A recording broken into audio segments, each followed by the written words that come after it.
बातें करते हम खेतों की और उसके रखवाली की, बाग बगीचा फल फूलों और फसलों की हरियाली की।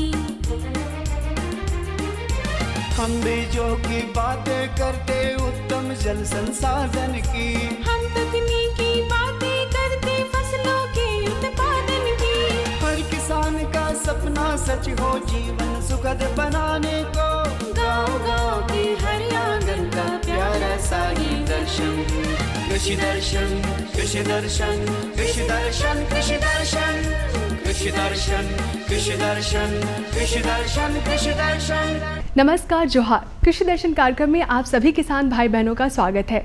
जैसा कि हम सब जानते हैं, हमारा देश कृषि प्रधान देश है और यहाँ की अधिकतर जनता कृषि पर ही निर्भर है। इसीलिए हम अपने कार्यक्रम के माध्यम से किसानों की हर वो मदद करते हैं जिससे उनकी खेती किसानी बेहतर हो सके, आसान हो सके।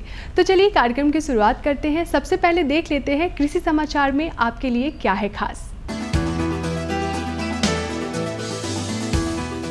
नमस्कार, कृषि समाचार में आपका स्वागत है। मैं हूं गोपाल कृष्ण। आइए देखते हैं आज कृषि समाचार में क्या है खास। राज्य के कृषक ले सकते हैं बीजोपचार योजना का लाभ। मल्चिंग विधि का प्रयोग कर किसान हो सकते हैं लाभान्वित। ओपन मिल समरसेबल पंप सिंचाई कार्य को करता है आसान।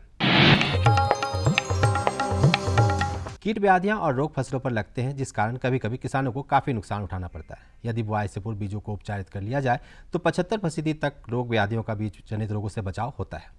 राज्य के कृषक सभी फसलों की बुआई बीजों को उपचारित करके ही करें। इसके लिए राज्य में सीड ट्रीटमेंट कैंपेन चलाई जाती है। किसान भाइयों, खेतीबाड़ी वैज्ञानिक विधियों द्वारा करना बहुत ही लाभप्रद होता है। ऐसी एक विधि है मल्चिंग। मल्चिंग विधि का प्रयोग कर आप सिंचाई जल का बचत कर सकते हैं। इससे खरपतवार की समस्या कम होती है। खेतीबाड़ी में होने वाले लेबर एवं अन्य खर्चे को भी मल्चिंग कम करता है और साथ ही उत्पादन लगभग 1.5 गुना तक बढ़ता है। स्वीट कॉर्न आजकल हमारे झारखंड में लगभग सभी क्षेत्रों में लगाया जाता है। जो किसान भाई इस समय स्वीट कॉर्न लगाने के इच्छुक है वे स्वीट कॉर्न के उन्नत प्रभेदों का चुनाव करें। स्वीट कॉर्न के उन्नत प्रभेदों में सुगरी 75, मिष्टी, माधुरी और प्रिया बेहतर माने जाते हैं। स्वीट कॉर्न के ये प्रभेद कम समय में अच्छी उपज देने के लिए प्रचलित है। सुगरी 75, मिष्टी, माधुरी और प्रिया स्वीट कॉर्न के उन्नत प्रभेदों में बेहतर माने जाते हैं और कम समय में तैयार हो जाते हैं। वर्तमान समय में इनकी बुआई की जा सकती है। 1 हेक्टेयर भूमि में 10 से 12 किलोग्राम की दर से बीज प्राप्त होते हैं। बुआई से पूर्व बीजों को उपचारित कर लेना अच्छा होता है। स्वीट कॉर्न के ये प्रभेद 80 से 85 दिनों में तैयार हो जाते हैं तथा 200 से 250 क्विंटल तक स्वीट कॉर्न की उपज पाई जा सकती है। अरहर की फसल में यदि फूल ज़्यादा लग रहे हैं और फलन कम हो रहा है तो संभवतः खेत में बोरान की कमी हो सकती है। ऐसी स्थिति में अरहर की फसल में बोरान का छिड़काव करना बेहतर होता है। विशेष परिस्थितियों में किसी विशेषज्ञ की सलाह अवश्य लें।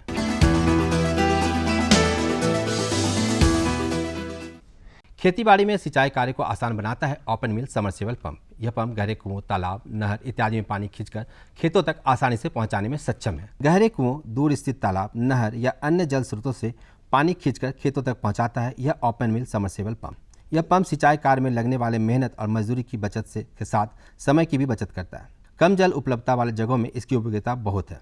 यह उपकरण बाजार में उपलब्ध है। और अब एक नज़र राज्य के कुछ प्रमुख शहरों के मौसम के मिजाज पर।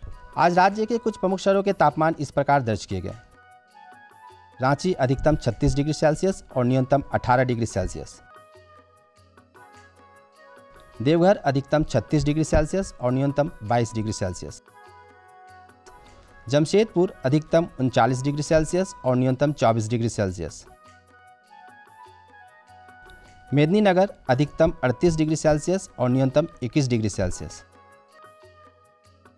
धनबाद अधिकतम 37 डिग्री सेल्सियस और न्यूनतम 22 डिग्री सेल्सियस। कृषि समाचार में आज इतना ही। ध्यान रहे, कोरोना अभी तक खत्म नहीं हुआ और नए रूप में हमारे सामने है। इसलिए बचाव के सभी नियमों का पालन करते हुए सारे काम करें। अगले अंक में फिर मुलाकात होगी कुछ नए समाचारों के साथ। तब तक के लिए दीजिए इजाजत। नमस्कार, जोहार।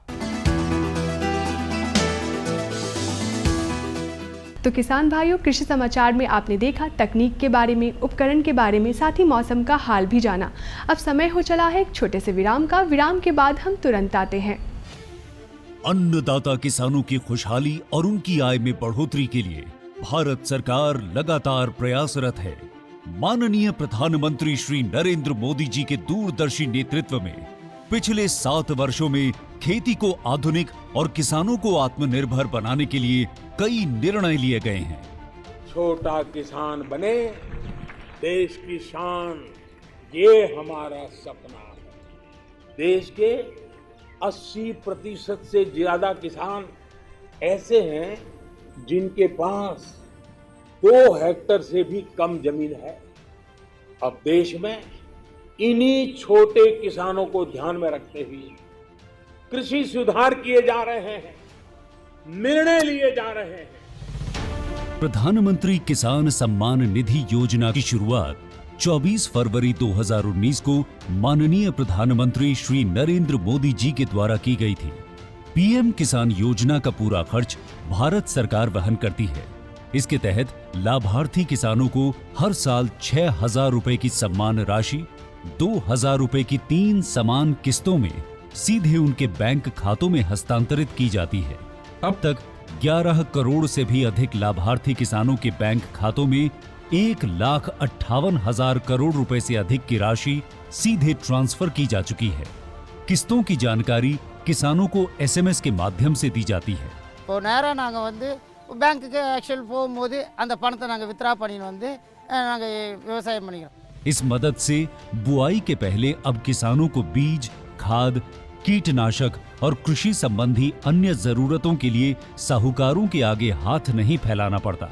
અને એના લીધે મારે કોઈ જોડે કે સગા સંબંધી કે મિત્રો જોડે મારે ઉછીના પૈસા લેવાની જરૂર પડતી નથી અને એનાથી હું સારી એવી खेती કરી શકું છું। इस योजना से मिले लाभ तथा आवेदन की स्थिति देखने के लिए पीएम किसान पोर्टल लॉन्च किया गया है। इस पोर्टल के माध्यम से पात्र किसान अपना पंजीकरण स्वयं करने के साथ साथ अब तक मिले लाभ और अपने आवेदन की स्थिति फार्मर्स कॉर्नर से देख सकते हैं।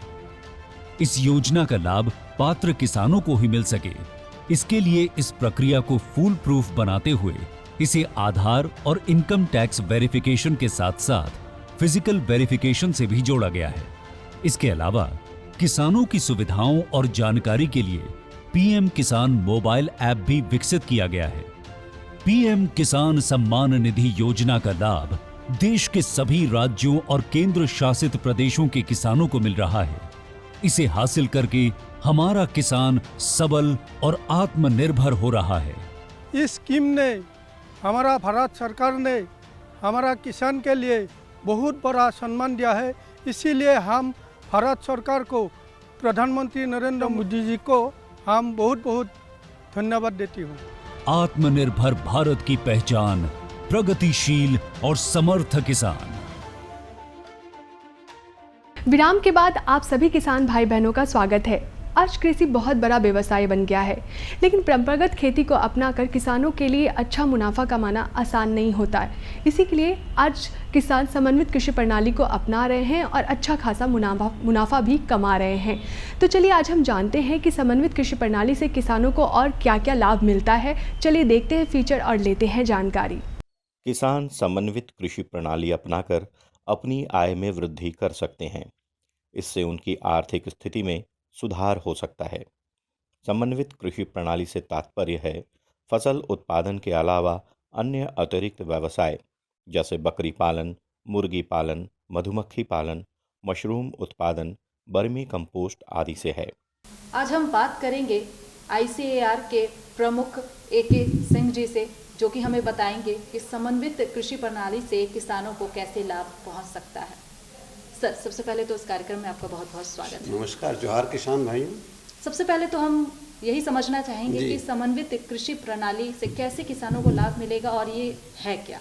देखिए, हम लोग यहाँ पे हमारा झारखंड जो है एक पहाड़ी क्षेत्र है, जो कि लो हिल्स में निचली पहाड़ी क्षेत्र की बात करते हैं। तो यहाँ पे हम लोगों ने पहले तो किसान यहाँ के धान के बाद खेत को खाली छोड़ दिया करते थे, तो उससे उतना लाभ नहीं हो पाता था।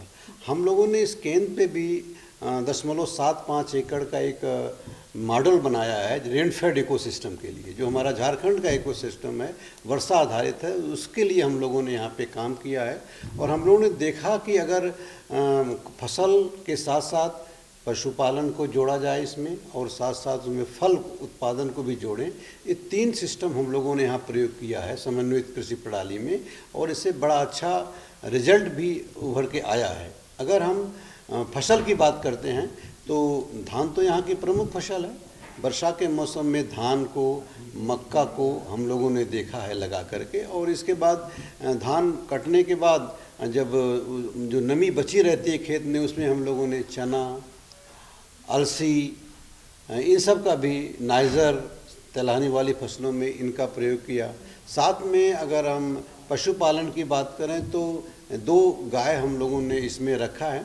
उससे फ़ायदा क्या हुआ कि जब हम समन्वित कृषि प्रणाली की बात करते हैं तो पशुधन का एक अपना बहुत बड़ा उसमें योगदान होता है, क्योंकि उससे हमको खाद, गोबर की सड़ी हुई खाद जिसको FYM कंपोस्ट के नाम से जाना जाता है, वो मिलता है हमको। और यूरिन से भी हम लोगों को उसको जैविक की तरह से छिड़कने से, गोबर के साथ मिला के उसको फर्मेंट करके सड़ा के जब छिड़कते हैं तो उससे भी कीटनाशक दवा के रूप में वो प्रयोग करता है, और उससे मिट्टी की उर्वरा शक्ति बढ़ती है। इससे कृषि प्रणाली में फसल और इससे संबंधित उद्यमों में सघनता से उपज और आर्थिक इकाई समय का इजाफा होता है। भारत में किए गए कई अध्ययनों से पता चला है कि समन्वित कृषि दृष्टिकोण अपनाने से छोटे और सीमांत किसानों की आजीविका में महत्वपूर्ण सुधार हुआ है। सुधार कृषि प्रणाली में फसल और इससे संबंधित उद्यमों में सघनता से उपज और आर्थिक इकाई समय का इजाफा होता है। वर्षा आधारित कृषि होने के नाते हम लोगों ने देखा है कि अगर यहाँ पे साल भर का जो आमदनी की बात अगर हम लोग करते हैं तो हम लोगों ने देखा है करीब इस जो सिस्टम हमने बताया आपको, इससे करीब 40 से 50 हज़ार रुपये 0.75 एकड़ के मॉडल से किसान आसानी से कमा ले रहे हैं, और इससे उनके अपने परिवार का भरण पालन पोषण भी होता है। सब्जी की भी हम लोग खेती बरसात में कर लेते हैं, उससे हमारा पोषण सुरक्षा की जब बात करते हैं उससे पोषण सुरक्षा भी उससे हो जाती है। अमरूद लगाते हैं, उसमें भी हमारा जो पोषक तत्व पोषण के लिए बहुत ही उपलब्ध मात्रा में मिलता है, और उसमें अगर हम पोषण तत्वों की बात करें तो अमरूद में हमारा सेब की तुलना के बराबर ही फल मिलता है। तमाम तरह की पेट संबंधित बीमारियों के लिए भी और हाजमा को ठीक रखने के लिए भी अमरूद एक बड़ा अच्छा फल है।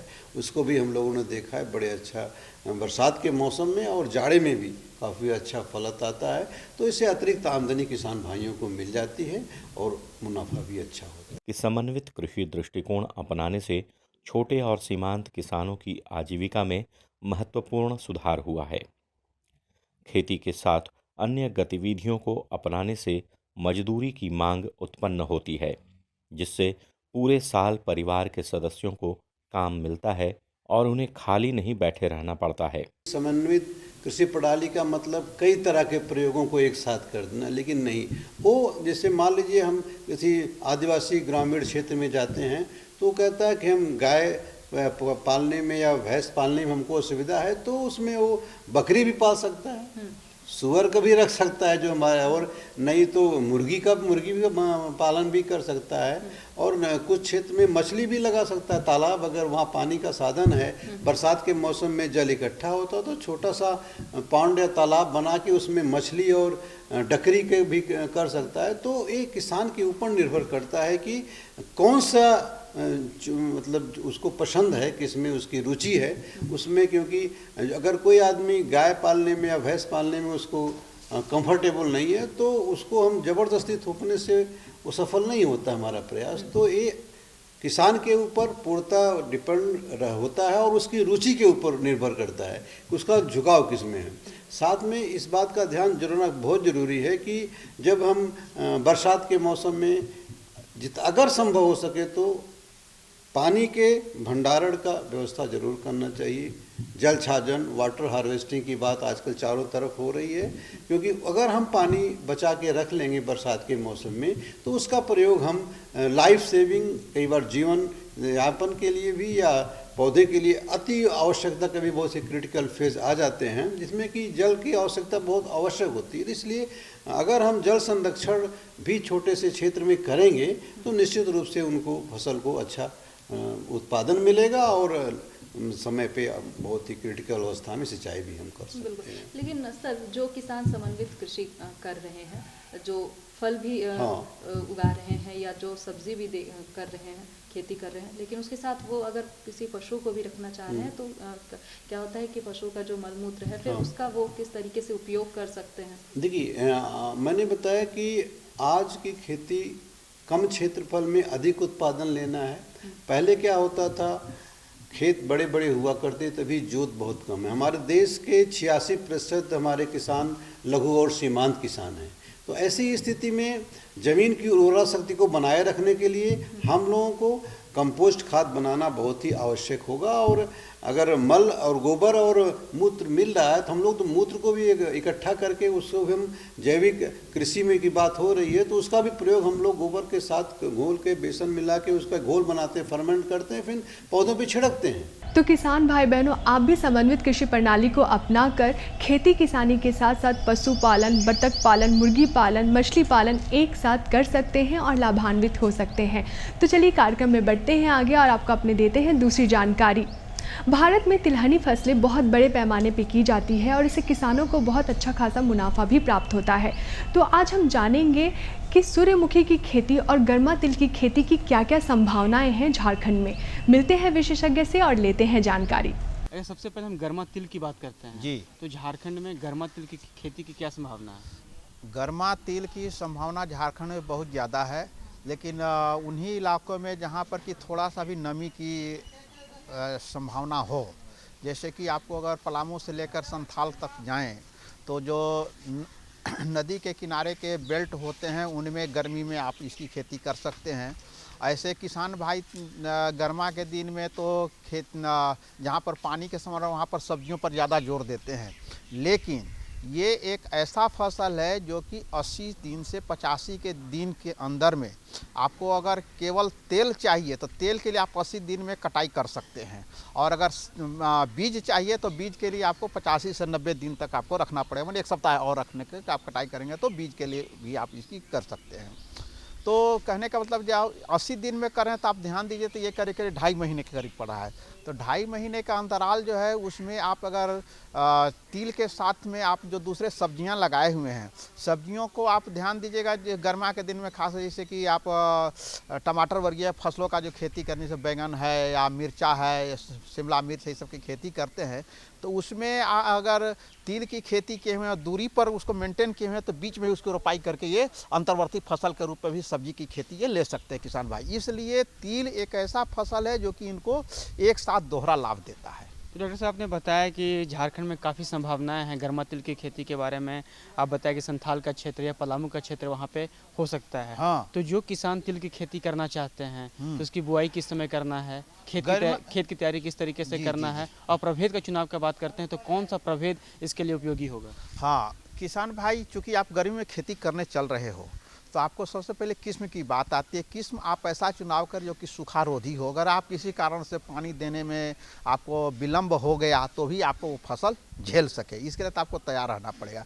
ऐसे कंडीशन में तिल के लिए जो सूखारोधी किस्में हैं, मंदसौर वगैरह का जो किस्म है, जैसे कि आपको चेतक है या फिर आपको उनका आरटी सीरीज का ही सब है, चेतक भी उस आरटी सीरीज में ही आता है, आरटी 127 है, आरटी 46 है, ये सभी जो है सूखारोधी किस्म है। और इनकी आप खेती झारखंड में बतौर तिल बहुत अच्छा उपज ले सकते हैं, और इसका उत्पादन करीब करीब आपके खेतों में जो सो 6 से लेकर के 10 क्विंटल प्रति हेक्टेयर तक उपज आ सकता है। तो इसकी शुरुआत किसान भाई किस महीने में करें?